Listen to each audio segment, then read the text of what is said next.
Assalamualaikum warahmatullahi wabarakatuh, teman-teman. Kita ketemu di channelnya Ginu Samudra. Ya, di video kali ini kita masih membahas tentang seputar dunia hipnotis dan ilmu pengembangan diri tentunya ya. Namun sebelumnya saya ucapkan terima kasih untuk teman-teman yang sudah menyimak video saya, video-video saya yang lain juga, dan playlist tutorial hipnotis untuk pemula ya. Yang belum menyimak atau belum menonton silahkan ditonton terlebih dahulu ya. Yang sudah berhasil kemarin ada beberapa yang komen sudah berhasil mempraktekkan, selamat. Yang belum, mungkin kesalahan Anda ada di 5 kesalahan berikut ya. Jadi pastikan simak sampai dari awal sampai dengan akhir ya. Dan saya ucapkan terima kasih untuk teman-teman yang baru bergabung di channelnya Ginu Samudra. Silahkan subscribe untuk mengikuti video-video Ginu Samudra selanjutnya yang tentunya tentang membahas dunia-dunia hipnosis dan ilmu pengembangan diri yang lain. Nah, baiklah langsung saja di video kali ini saya akan membahas tentang 5 kesalahan yang sering dilakukan atau sering dialami hipnotis pemula. Nah, di antara banyak kesalahan-kesalahan, nah 5 ini saya rangkum yang paling utama, saya anggap yang paling utama yang sering dialami atau dilakukan hipnotis pemula. Baiklah langsung saja 5 kesalahan yang sering dilakukan hipnotis pemula. Yang pertama, show off. Nah, apa itu show off? Biasanya orang-orang yang baru belajar hipnotis itu tergesa-gesa atau buru-buru mempraktekkan hipnotisnya ya, atau cepat-cepat ingin dilihat karena dia memiliki skill baru, memiliki kemampuan baru, pengen dilihat seseorang kalau dia ini pandai menghipnotis. Nah, ini seringkali terjadi kesalahan-kesalahan seperti ini, terutama untuk hipnotis pemula. Dan ini juga pernah saya alami dulu awal-awal belajar hipnotis. Nah, untuk hipnotis pemula ini menjadi kesalahan karena apa? Ketika kita dihadapkan dengan seseorang yang oke lah, ketika orang itu kebetulan sugestibilitasnya bagus, fokusnya bagus, orang itu mau dihipnotis, kita akan lancar. Tapi ketika kita mendapati orang yang susah atau orang yang kritis, itu akan menjadi bumerang bagi kita. Nah, jadi saran saya jangan terburu-buru untuk menghipnotis seseorang ya, jangan show off terlebih dahulu. Lebih baik ketika ketemu orang baru ya, kita utamakan menjalin kedekatan, menjalin keakraban, menjalin kenyamanan ya, sehingga orang itu percaya dengan kita. Jadi apa yang kita sugestikan lebih bisa mudah diterima seseorang yang akan kita hipnotis tersebut ya. Jadi jangan terburu-buru untuk menghipnotis seseorang. Jadi tahapan pertama itu harus menjalani keakraban, kenyamanan, edukasi tentang hipnotis, baru kita arahkan ke tahapan-tahapan hipnotis. Jangan show off ya. Kesalahan yang kedua. Nah, kesalahan yang kedua ini biasanya hipnotis pemula setelah belajar ilmu hipnotis itu tidak memiliki rasa percaya diri.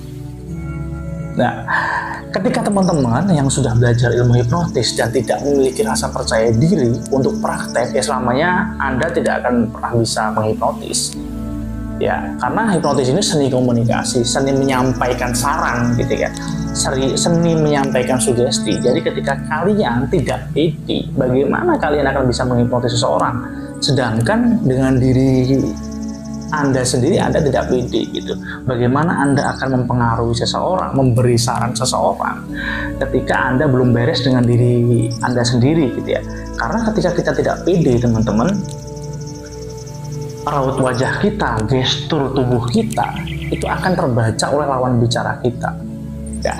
Jadi bagaimana kita akan mensugesti seseorang, mempengaruhi seseorang ketika kita aja dianggap tidak pede, gestur kita kelihatan, gelagat kita tidak pede, itu terbaca kan dari lawan bicara kita itu kan, bahkan vibrasi kita kan terbaca oleh lawan bicara kita ya. Jadi kesalahan yang kedua itu seseorang pembelajar hipnotis pemula itu tidak pede. Jadi pede aja, sadari kalau kita ini punya skill baru, skill bisa menghipnotis. Jadi percaya diri, pede, apapun yang mau kita sampaikan, sampaikan saja gitu kan. Jalani keakraban seperti yang pertama tadi ya, jalani keakraban, kenyamanan, gitu kan ya, pede aja, jalan aja gitu ya.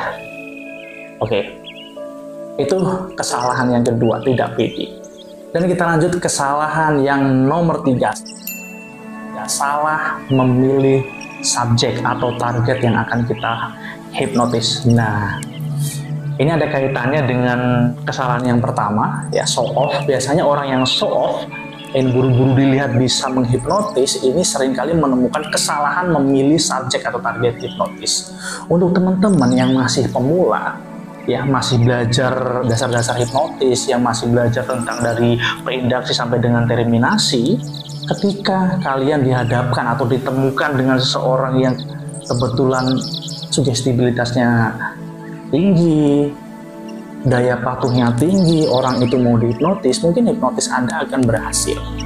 Tapi ketika Anda dipertemukan dengan seseorang yang kritis, orang yang nantang dihipnotis, orang yang membuktikan bahwasanya dia ini pengen dihipnotis, orang yang menantang Anda untuk mencoba untuk dihipnotis, nah ini akan menjadi kendala bagi Anda. Terutama untuk teman-teman yang hipnotis pemula, ya, masih belajar dari preindaksi sampai dengan terminasi, itu menjadi kendala, ya.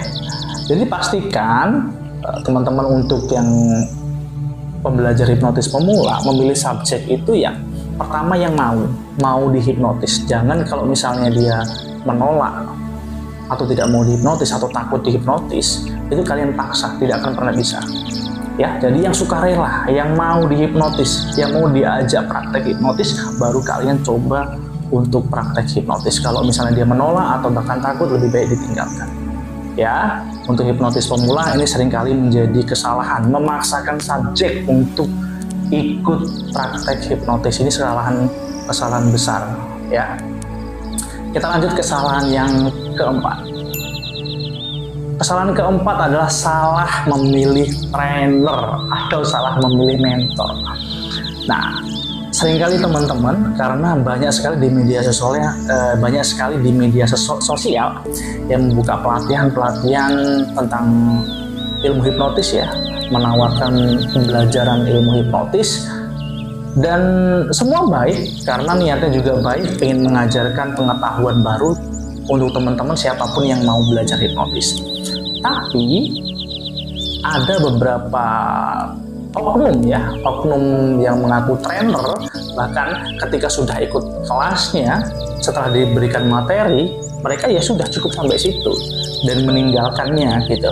Mau bisa mau enggak itu urusan dia gitu, bukan urusan si trainer itu lagi. Ada tipe-tipe yang trainer yang seperti itu. Di luar sana banyak trainer-trainer yang berkompeten, bahkan mungkin lebih dari saya. Silahkan belajar dengan siapa saja, tapi pastikan trainer yang Anda pilih itu trainer yang bertanggung jawab. Bukan cuma trainer mengajarkan materi hipnotis, tapi bisa mementori Anda selama Anda belajar hipnotis, ya. Bisa mendampingi Anda selama Anda belajar ilmu hipnotis. Ya, jadi siap ditanya apapun kendala kalian, ada kesulitan apa, siap memberikan masukan dan solusi gitu. Oke, kita masuk ke kesalahan yang kelima. Nah, kesalahan yang kelima ini kesalahan yang paling fatal. Kesalahan yang kelima ini memiliki perasaan takut gagal atau bahkan tidak berani praktek. Nah, ketika teman-teman tadi udah terhindar dari 4 kesalahan ini, kesalahan yang 4 yang di atas saya sebutkan tadi, sudah memilih trainer yang pas, sudah memilih subjek yang pas, tidak show off atau lebih mengutamakan edukasi, pendekatan dan lain-lain, gitu kan ya.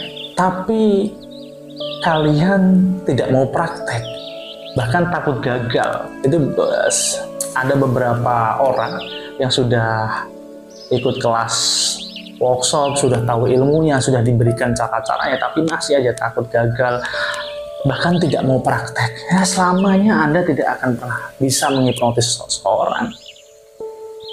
Ibaratnya semua ilmunya itu sudah dikasih, sudah diberikan tata caranya, bagaimana cara menghipnotis dari A sampai dengan Z. Tapi kalian tidak mau praktek, ya selamanya tidak akan bisa menghipnotis. Karena hipnotis ini ilmu praktek, seni komunikasi yang harus dipraktekkan. Kalau nggak praktek, ya selamanya tidak akan pernah bisa gitu. Ya, pahamnya sampai sini ya. Nah, itulah tadi 5 kesalahan yang sering kali hipnotis pemula lakukan atau sering kali hipnotis pemula alami. Jika teman-teman masuk ke 5 kesalahan ini, silakan dikoreksi dan kembali praktek dengan suasana yang baru. Ya, semoga dengan tips-tips yang saya bahas tadi memberikan inovasi baru dan tingkat keberhasilan hipnotis kalian akan meningkat. Baiklah, mungkin cukup sekian bersama saya Gini Samudra. Kita kembali lagi ketemu di video saya selanjutnya. Assalamualaikum warahmatullahi wabarakatuh. Salam hipnosis.